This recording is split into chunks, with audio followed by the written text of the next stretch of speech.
Hello everyone, today we are doing unit 8 that is diversity of animals. ये unit बहुत ही ज्यादा बड़ी unit है और बहुत ज्यादा इंपॉर्टेंट यूनिट है. इसके अंदर भी जो पार्ट सी है क्लासिफिकेशन ऑफ एनिमल्स, ये बहुत ज्यादा वास्ट है. इसमें जो डिफरेंट ऑर्गेनिजम्स हैं उनकी टाइप स्टडीज से क्वेश्चंस बन सकते हैं. तो मैं आपको पहले ही बता दूं कि जैसे प्रीवियस लेक्चर्स में हमने क्या किया था, हर एक यूनिट के अंडर जो भी पॉसिबल क्वेश्चंस बन रहे थे वो कवर किए थे. उनसे आपका वो पूरा यूनिट कवर हो रहा था. वैसा इस यूनिट में नहीं हो पाएगा. इस यूनिट में से लिमिटलेस क्वेश्चंस बन सकते हैं. तो यहां से हम पॉसिबल क्वेश्चंस कवर नहीं करेंगे बल्कि इंपॉर्टेंट क्वेश्चंस कवर करेंगे, क्योंकि पॉसिबल क्वेश्चंस तो इतने ज्यादा हैं कि कोई भी उसे कवर कर ही नहीं सकता. So let's start. Question number 1 is discuss various concepts of species. ये क्वेश्चन HCS का क्वेश्चन है, इंपॉर्टेंट है. इसमें आपको biological species concept, ecological species concept, evolutionary species concept सब कुछ एक्सप्लेन करना है. Next, define the term taxonomy and name the scientist who coined the term. Explain the binomial system of nomenclature and it's merits. ये question है PGT biology का question, HPSC PGT biology के mains का question.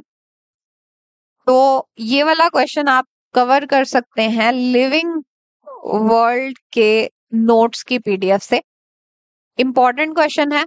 अब जो physical education का subject knowledge test अभी हुआ था उसमें देखा गया है कि पीजीटी लेवल का जो मेंस का एग्जाम हो चुका था उसमें से बहुत सारे क्वेश्चंस आए थे. 5 to 6 क्वेश्चन बताया जा रहा है कि उस पेपर में से रिपीट हुए थे. तो ये क्वेश्चन बहुत इंपॉर्टेंट बन जाता है उस हिसाब से. अभी मैं आपको जो भी क्वेश्चंस बताने वाली हूँ ना, मोस्टली क्वेश्चंस ऐसे हैं जो HCS के होंगे या फिर पीजीटी के मेंस में आए हुए होंगे. कुछ एक क्वेश्चंस ऐसे हैं जो मैंने खुद से बीच में ऐड किए हैं. तो कोशिश करिए कि सभी क्वेश्चंस आप ये कवर कर लें. बट अगर नहीं होगा ऐसा तो मैं आपको जो स्टार मार्क करवा रही हूँ वो तो आपने कवर करने ही है. सो क्वेश्चन नंबर 3 नेक्स्ट है, what are the classical and quantitative methods of taxonomy of animals. Next, what are the different levels of organisation. Explain. Discuss in brief about classification of life forms. Important question. ये वाला जो question है इसको आप cover कर लीजिए animal kingdom के notes की PDF से. ये नोट्स मैं आपको डिस्क्रिप्शन में दे रही हूँ, टेलीग्राम पर ऑलरेडी अवेलेबल ही हैं. अब देखिए ये वाले जो नोट्स हैं ये क्लास 11th बायोलॉजी के नोट्स हैं, +1 बायो के नोट्स हैं. बट इसमें जो फ्लो चार्ट गिवन है वो फ्लो चार्ट इस पूरी क्लासिफिकेशन को कवर करता है. काफी अच्छा फ्लो चार्ट है वो. तो वो आपको बनाना भी है और एक्सप्लेन भी करना है, तो ये कवर हो जाएगा. Next, what are the various types of habitat of Indian subcontinent? Discuss.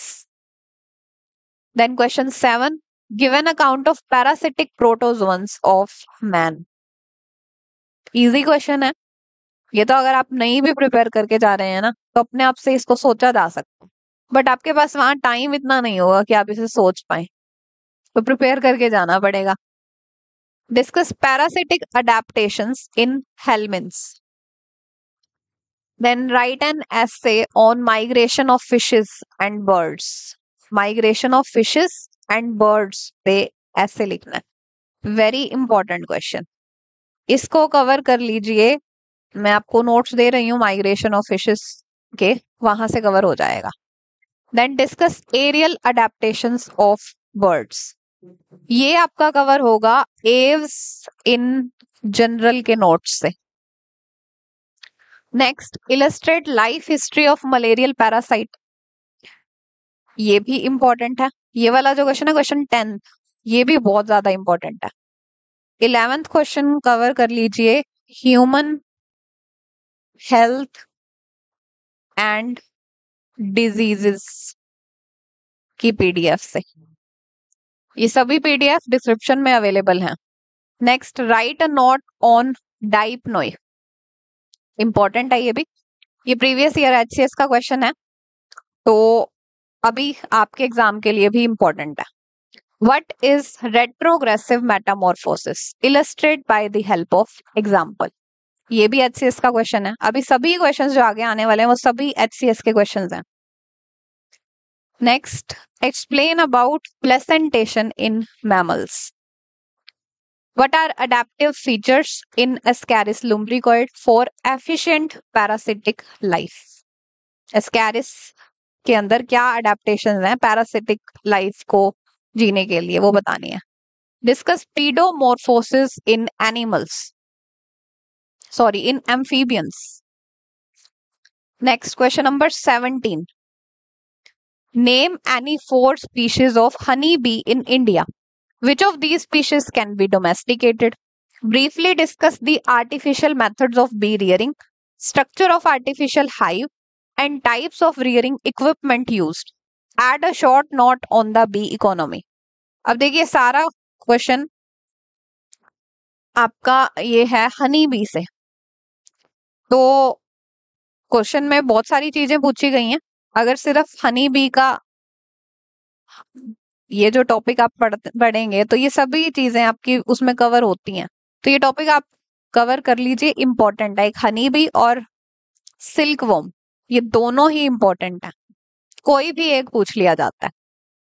तो अब ये याद रखिएगा कि जिस सीक्वेंस में पूछा गया है आंसर उसी सीक्वेंस में ही होना चाहिए. Next question number 18. Arthropods are the most dominant and diverse life forms on Earth, dwelling almost every habitat of Earth. Explain the diversity in respiratory structure of arthropods based on their habitat. Question को modify करके दिया हुआ है. पूछा सिर्फ इतना है कि डिफरेंट आर्थ्रोपोड्स के रेस्पिरेटरी स्ट्रक्चर्स को एक्सप्लेन कर दो. तो विद एग्जांपल आपको इसे आंसर करना है. Next, comment upon mosaic vision in arthropods या फिर comment upon metagenesis in obelia. Next, discuss continental drift theory. Comment upon sphenodon as a living fossil. Important है, ये 2 बार HCS के एग्जाम्स में आया हुआ है. Next is explain the structure and function of swim bladder in fishes. Discuss various characteristic features and evolutionary significance of Nyctophora. Explain the different modes of reproduction in Paramecium. Describe parasitic adaptations in Fasciola hepatica. Important है ये. इसको आप cover कर लीजिए प्लेटीहेल्मिन्स के note से. Next, discuss metamorphosis in insects and its hormonal regulation. Describe salient features of torsion and detorsion in gastropoda. काफी important question है ये भी. Explain the characteristics of circadian rhythms and their benefits in animals. Next, explain the types of filariasis and its epidemiology. Question number 30. What is meant by symmetry? Write about different types of symmetry in animals. तो यहाँ पर asymmetry, radial symmetry, bilateral symmetry, biradial symmetry, सभी symmetries explain करनी पड़ेंगी. Structure of visual organs of cockroach discuss. तो यहाँ पर आपको visual organ कॉकरोच का बनाकर भी आना पड़ेगा. डायग्राम भी बनाना है, एक्सप्लेन तो करना ही है. Cnidoblast as defensive organs in coelenterates. Justify. Okay, तो ये वाला जो क्वेश्चन है, क्वेश्चन नंबर 32, ये आपका कुछ हद तक सिलेंट्रेट की PDF दे रही हूं मैं, वहां से कवर हो सकता है, बट आपको थोड़ा सा ढूंढना पड़ेगा इसका content. Explain habits, habitat, general features and life cycle of which area.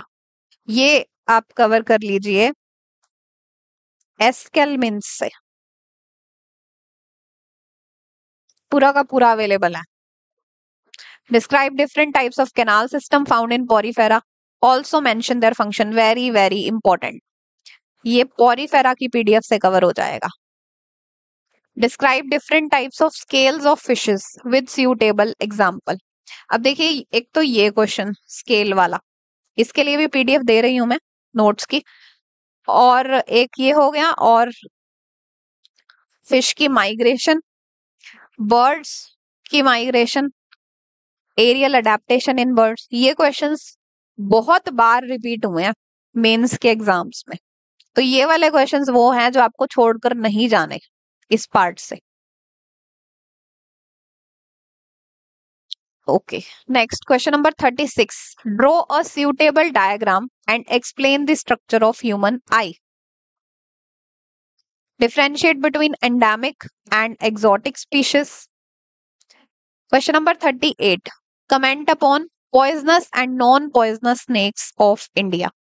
इसके लिए आपको रेप्टाइल्स की पीडीएफ दे रही हूँ। Adaptations in terrestrial habitat, crustacean larvae. अब देखिए क्वेश्चन ये आ सकता है, comment upon poisonous and non poisonous snake of India. ऐसे ही comment upon adaptations in terrestrial habitat, comment upon crustacean larvae. Next question number 39। Give an illustrated account of life cycle of silk moth and its biology. तो honey bee और silk moth, इनमें से कोई भी एक आने के चांसेस हैं, दोनों कवर कर लीजिए, सेफ साइड पर हो जाएंगे। नेक्स्ट क्वेश्चन भी सिल्क वॉर्म पे ही है। Enumerate types of silk, names of silkworms and their footprints. How is silk fibre obtained? Write a brief note on uses of silk. तो ये भी इंपॉर्टेंट क्वेश्चंस।